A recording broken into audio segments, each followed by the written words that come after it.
Okay, so இந்த வீடியோவில் நம்ம பார்க்க போகிறது principle of virtual work for system of coplanar forces are acting on a பாடி.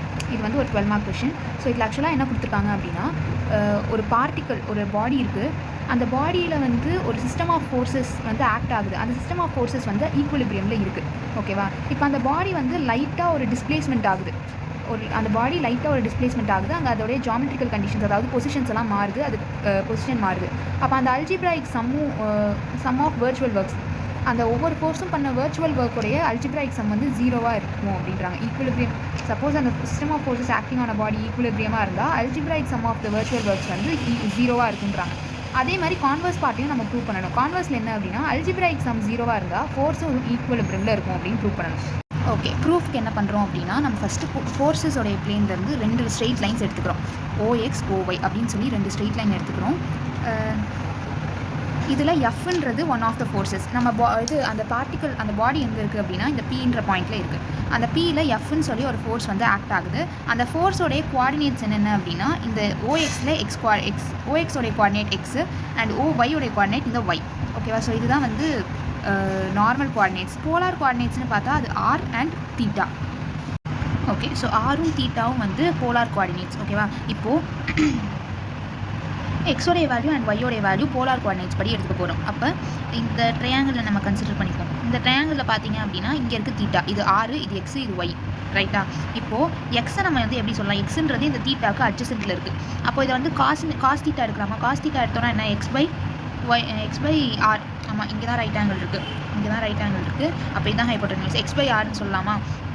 அப்போ X is equal to R cos தீட்டான்னு வருமா? அதே மாதிரி இந்த ட்ரையாங்கிளில் சைனுக்கு எடுத்தோம் அப்படின்னா Y by Rன்னு வரும். Y is equal to R sin தீட்டான்னு வரும். இங்கே OPன்றது, அதாவது இந்த பாயிண்ட் P இங்கே தான் இருக்குது. இந்த OPன்றது R அண்ட் ஆங்கிள் XOP, இந்த ஆங்கிள் இருக்கு இல்லையா, இந்த ஆங்கிள் வந்து தீட்டா அப்படின்னு சொல்லி சொல்கிறாங்க. இதுதான் வந்து இன்ட்ரடக்ஷனில் இருக்குது. இதை நம்ம ஷார்ட்டாக எழுதணும்னா கூட எழுதிக்கலாம். இவ்வளோ சென்டென்சஸ் தேவையில்லை. இப்போ இந்த பாடிக்கு ஒரு சின்ன விர்ச்சுவல் ஆங்குலர் டிஸ்பிளேஸ்மெண்ட் கொடுத்துட்டு ஒரு லீனியர் டிஸ்பிளேஸ்மெண்ட்டும் கொடுக்கலாம். அதாவது இப்போ இந்த பாடி வந்து இந்த Pயில் இருக்கா, இந்த Pயிலேருந்து இந்த பாடியை நான் இப்போ P1க்கு நகட்ட போகிறேன். ஓகேவா? ஒரு சின்ன விர்ச்சுவல் டிஸ்பிளேஸ்மெண்ட் நான் கொடுக்குறேன். ஸோ ஆங்குலர் படி பார்த்தோம் அப்படின்னா, அது இப்போ ஆக்சுவலாக தீட்டான்ற ஆங்கிளில் இருக்குது. சாரிப்பா, பறக்குது. தீட்டான்ற ஆங்கிளில் இருக்குது. நான் இந்த ஆங்கிளை கொஞ்சம் திருப்பி P1க்கு அனுப்புகிறேன். அப்போ ஆல்ஃபான்ற ஆங்கிள் எக்ஸ்ட்ராவாக ஆட் ஆகும். அதே மாதிரி லீனியர் வைஸ் இங்கே Pலேருந்து அது P1க்கு மூவ் ஆகிருக்கு. அப்போ P1ன்றது என்னது? Linear displacement. அதை தான் இங்கே கொடுத்துருக்காங்க.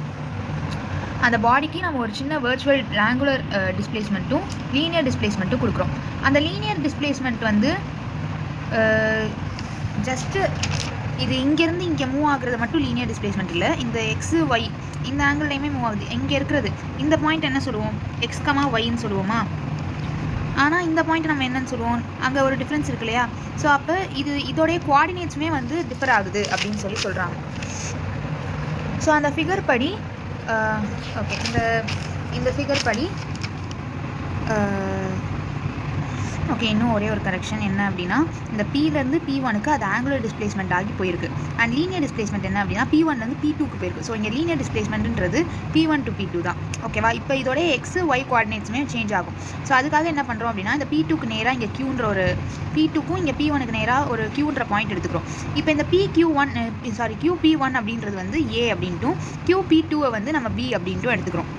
இப்போ நம்ம என்ன கண்டுபிடிக்க போகிறோம் அப்படின்னா, இந்த P2 உடைய X குவாடினேட் என்ன, Y குவாடினேட் என்ன அப்படின்னு கண்டுபிடிக்க போகிறோம்.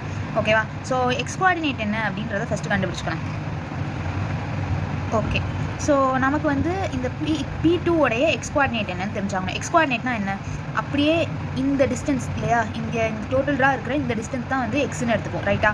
ஸோ இந்த பாயிண்ட்டுக்கு நான் எக்ஸ் கண்டுபிடிக்கணும் அப்படின்னா, நான் வந்து இந்த P1உடைய நான் இங்கே எக்ஸ்லேருந்து எடுக்கலாம் தான். ஆனால் எக்ஸ்லேருந்து எடுத்தால் இதை யூஸ் பண்ணாத மாதிரி இருக்கும். அண்ட் மோரோவர் இந்த ஸ்ட்ரெயிட் இதுக்கு வந்து எந்த டிஸ்டன்ஸும் நமக்கு கொடுக்கல.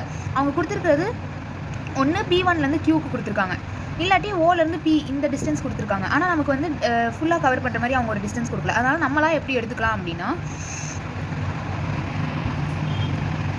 இங்கே வந்து P1 இருக்கா, P1உடைய X குவாடினேட் எடுத்துக்கலாமா? P1உடைய X குவாடினேட் ப்ளஸ் இந்த P1Q. ஓகேவா? அப்படி எடுத்துக்கிறோம் நம்ம. இங்கே பார்த்தீங்கன்னா X coordinate of P2 is equal to X coordinate of P1 plus P1Q. ஓகேவா? இப்படி எடுத்துக்கிறோம். இப்போ இந்த P1உடைய X coordinate அப்படின்னா நாம் வந்து இந்த இதை ரைட் ஆங்கிள் ட்ரையாங்கிளாக கன்சிடர் பண்ணிக்கலாம்.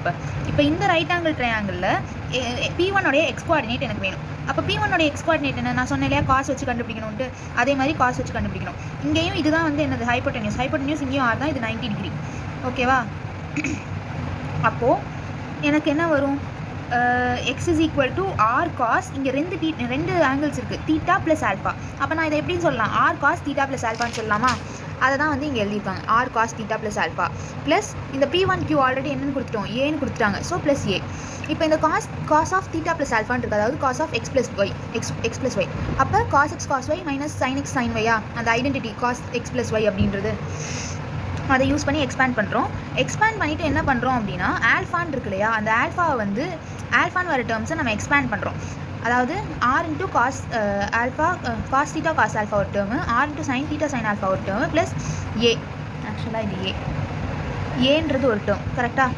இப்போது இந்த காஸ் ஆல்ஃபான் இருக்கு இல்லையா, காஸ் ஆல்ஃபா சைன் ஆல்ஃபான்றது, அதை வந்து அந்த சீரீஸாக நம்ம எக்ஸ்பேண்ட் பண்ணுறோம். காஸ் தீட்டாவுடைய காஸ் ஆல்ஃபாவுடைய சீரீஸ் இது என்னது, ஈவன் வேல்யூஸாக வரணும். அப்போ 1 minus alpha square by 2 factorial plus etcetera, இந்த ப்ளஸ் மைனஸ்ன்றது மாறி மாறி வரும். 1 minus alpha square by 2 factorial அப்படின்னு சொல்லி ஆரம்பிச்சு வரும். Minus r into sine theta போட்டு இது வந்து ஆட் பவர்ஸாக வரும். 1 alpha minus alpha cube by 3 factorial plus alpha power 5 by 5 ஃபேக்டோரியல்னு போயிட்டே இருக்கும், ப்ளஸ் ஏ. இப்போ எனக்கு இங்கே கிடச்சிருக்கு இல்லையா, இந்த ஈக்குவேஷன்லேருந்து ஸ்கொயர்ஸ், இந்த ஸ்கொயர் டேர்ம்ஸையும் அதுக்கும் மேலே இருக்கிற ஹையர் பவர் டேர்ம்ஸையும் நான் வந்து நெக்லெக்ட் பண்ணுறேன். அப்போது நான் அதை நெக்லெக்ட் பண்ணுறேன் அப்படின்னா இந்த டேர்ம்லேருந்தே எனக்கு இங்கே வராது, இந்த டேர்ம்லேருந்தே எனக்கு என்ன பண்ணாது, வராது, இந்த டேர்ம்லேருந்தே எனக்கு வந்து வராது.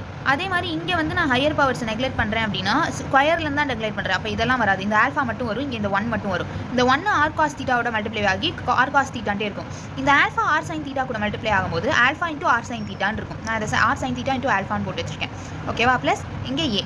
இப்போது நம்ம ஆல்ரெடி கிவனில் என்ன பார்த்துட்டோம், x is equal to r cos theta, y is equal to r sin தீட்டான்னு பார்த்தோமா, அதை இங்கே சப்ஸ்டியூட் பண்ணுறோம். ஆர் காஸ் தீட்டாக்கு பதிலாக எக்ஸ், ஆர் சைன் தீட்டாக்கு பதிலாக ஒய் போட்டோம் அப்படின்னா நமக்கு எக்ஸ் மைனஸ் ஒய்ஏ ப்ளஸ் ஏன்னு கிடைக்கும். இப்போ எக்ஸ் கோஆர்டினேட் ஆஃப் P2 என்னது, x plus A minus YA, கரெக்டாக? ஒய் ஒய் ஆல்ஃபா, சாரி இது ஆல்ஃபா, இதுதான் ஏ. X plus A minus Y alpha, கரெக்டாக?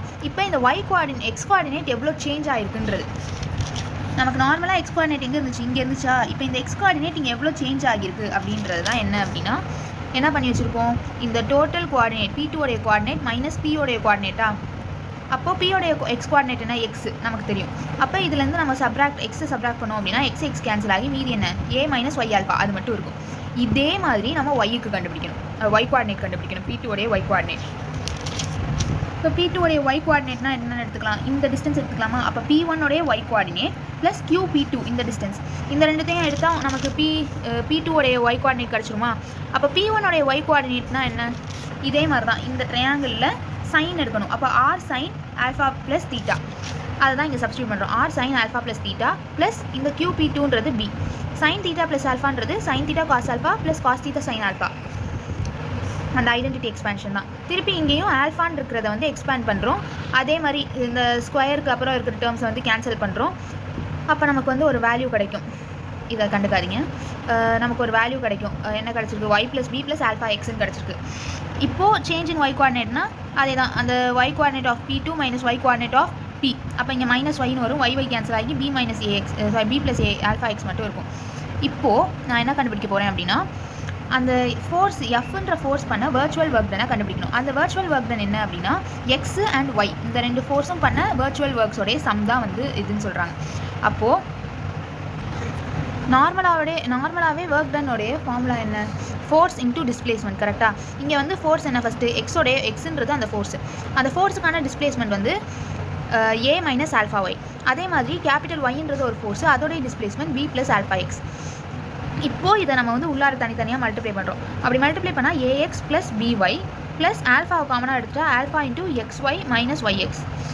இது வந்து வர்ச்சுவல் ஒர்க் டன். இப்போ algebraic sum of virtual work done works, எல்லா ஃபோர்ஸ்னாலையும் உண்டான ஒர்க் டன்னோடைய அல்ஜிப்ராயிக் சம் என்ன அப்படின்றது இப்போ பார்க்க போகிறோம். அப்போ எல்லாத்துக்குமே வந்து இங்கே இருக்கிற எல்லா டேர்ம்ஸ்க்கும் சம்மேஷன் போடுறோம். சம்மேஷன் போட்டுட்டு இந்த ஏ பி அண்ட் ஆல்ஃபா இதெல்லாம் வந்து கான்ஸ்டன்ட் தான், அங்கே சேஞ்சஸ் இருக்காது, அதனால் அதை அப்படியே வெளில கொண்டு வந்துடுறோம். மீதி டேர்ம்ஸ் மட்டும் இருக்கும். ஸோ ஈக்குவலிபிரியமோடைய கண்டிஷன்ஸ் என்னென்ன அப்படின்னா இந்த தனித்தனி ஃபோர்ஸஸ் இதுவுமே வந்து இந்த தனித்தனியாக இருக்கிற ஃபோர்ஸஸும் ஜீரோவாக இருக்கும், சம் ஆஃப் மொமெண்ட்ஸுமே வந்து ஜீரோவாக இருக்கும். அதுதான் வந்து கண்டிஷன்ஸ் ஆஃப் ஈக்குவலிபிரியம். ஸோ இப்போ கண்டிஷன்ஸ் ஆஃப் ஈக்குவலிபிரியம் படி இந்த sum of components of forces இது எக்ஸு இந்த ஒய் இந்த எக்ஸு இந்த ஒய் இந்த ரெண்டும் வந்து வேறு ஃபோர்ஸு. அதே மாதிரி இது வந்து என்ன அப்படின்னா மொமெண்ட்ஸ். ஓகேவா? ஸோ இதெல்லாமே வந்து ஜீரோவாக இருக்கணும்னு சொல்லியிருக்காங்க. அப்போது இதுலேருந்து நம்ம என்ன எழுதுவோம்? Summation x is equal to 0, summation Y is equal to 0, summation xy minus yx is equal to 0. So இதெல்லாம் எதுலேருந்து தான் வந்திருக்கு அப்படின்னா ஈக்குவலிபிரியம் ஆஃப் கண்டிஷன்ஸ் ஆஃப் ஈக்குவலிபிரியம்லேருந்து வந்திருக்கு. ஓகேவா? Conditions of equilibrium. இப்போது நான் இது தனித்தனி ஈக்குவேஷன்ஸாக எடுத்துக்கிறேன். இந்த ஈக்குவேஷன்ஸை நான் என்ன பண்ணுறேன் அப்படின்னா இந்த ஃபர்ஸ்ட் ஈக்குவேஷனில் அப்ளை பண்ணுறேன். அப்ளை பண்ணால் எனக்கு இந்த டேர்ம் 0, இந்த டேர்ம் 0 அண்ட் இந்த டேர்மே நான் 0. அப்போ 3 டேர்மும் 0. ஸோ அல்ஜிப்ராயிக் சம் வந்து எனக்கு 0ன்னு வந்துடும். ஸோ இது வந்து ஒரு பார்ட் ப்ரூவ் பண்ணியாச்சு. இப்போ கான்வர்ஸ் ப்ரூவ் பண்ணணும். கான்வர்ஸில் என்ன சொல்லியிருக்காங்க?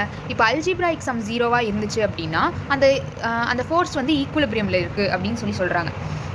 ஓகேவா? ஸோ வந்து ஒரு ஜென்ரலாக ஈக்குவேஷன் ஆஃப் வர்ச்சுவல் ஒர்க், இது ஆக்சுவலாக வந்து general equation of virtual work. ஓகேவா? அந்த general equation of virtual work என்ன அப்படின்னா இந்த அல்ஜிப்ராயிக் சம்னு சொல்லி நம்ம ஒன்று போட்டோம் இல்லையா, a into summation x plus b into summation y plus alpha into summation xy minus yx அப்படின்ட்டு. ஸோ இதுதான் வந்து general equation of virtual work. இப்போது அந்த பாடியில் வந்து ஒரு டிஸ்பிளேஸ்மெண்ட் நடந்திருக்கு. எப்படி அப்படின்னா ஒரு டிஸ்டன்ஸ் OX அப்படின்றதுக்கு பேரலாக A அப்படின்ற அளவுக்கு டிஸ்டன்ஸ் வந்து அது டிஸ்பிளேஸ் ஆகிருக்கு. இந்த டயக்ராமில் காமிக்கிறேன். இங்கே பாருங்கள், OXக்கு பேரலாக ஏன்ற அளவுக்கு அது டிஸ்பிளேஸ் ஆகியிருக்கு. ஓகேவா? அப்போ அதில் வந்து ஏன்ற அளவுக்கு மட்டும்தான் அது டிஸ்பிளேஸ் ஆகிருக்கு. அதாவது இப்போ அந்த பார்ட்டிகல் P1ல் இருக்குதுன்னு வச்சுப்போம். இந்த OXக்கு பேரலாக ஏன்ற அளவுக்கு டிஸ்பிளேஸ் ஆகிருக்கு. அதாவது இப்போ அந்த பார்ட்டிகல் வந்து Qவில் இருக்குது அப்படின்னா நீங்கள் அப்படியே எடுத்துக்கலாம். இல்லாட்டி ஒரிஜினலாகவே நான் இப்போ சொல்கிற மாதிரி எடுத்துக்கோங்க. ஒரிஜினலாகவே அந்த பார்ட்டிகல் P1ல் இருக்குதுன்னு வச்சுப்போம். கன்சிடர். ஓகேவா? P1ல் இருக்குது. இப்போ இதுக்கு எந்த ஆல்ஃபாவுமே கொடுக்கல, அது ஒரிஜினலாகவே P1ல் தான் இருக்குது. ஏன்ற டிஸ்டன்ஸ்க்கு மூவ் ஆகியிருக்கு. Qக்கு இப்போ மூவ் ஆகிடுச்சு. இப்போ Qவில் இதோடைய Qவில் தான் இருக்குது. அப்போ B உங்களுக்கு ஆட்டோமேட்டிக்காக என்னது 0. நான் ஃபஸ்ட்டே என்ன சொல்லிட்டேன், ஆங்கிள் எதுவும் டிஸ்பிளேஸ் ஆகலன்ட்டு. அப்போ ஆல்ஃபாவும் உங்களுக்கு 0. அப்போ அந்த ரெண்டுத்தையும் நீங்கள் அப்ளை பண்ணீங்க அப்படின்னா இந்த ஈக்குவேஷனில் B0 ஆல்ஃபா 0 அப்ளை பண்ணிங்கன்னா A into alpha X is equal to 0ன்னு கிடைக்கும். ஓகேவா?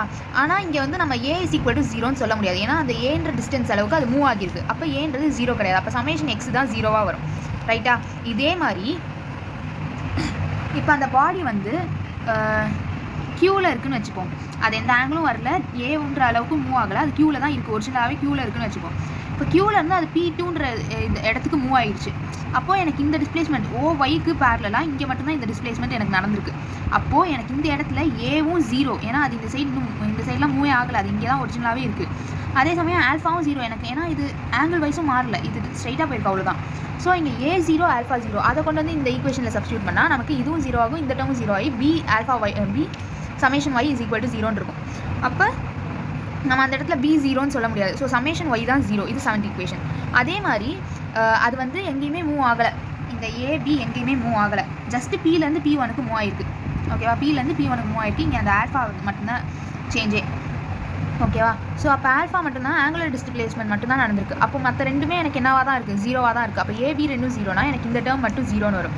இந்த டேர்மில் என்னால் ஆல்ஃபா 0ன்னு சொல்ல முடியாது. அப்போ சமேஷன் XY மைனஸ் YX தான் நான் 0ன்னு சொல்லணும். இப்போ இந்த மூணு ஈக்குவேஷனும் என்ன அப்படின்னா யூஸ்வலாக கண்டிஷன்ஸ் ஆஃப் ஈக்குவலிபிரியம். இந்த 3 ஈக்குவேஷன்ஸும் அப்போ இந்த கண்டிஷன்ஸ் ஆஃப் ஈக்குவலிபிரியமை இது சாட்டிஸ்ஃபை பண்ணுது அப்படின்னா அந்த பாடி என்னவாக தான் இருக்கணும்? ஈக்குவலிபிரியமில் தான் இருக்கணும். இவ்வளோ தான் வந்து இந்த தியரம்.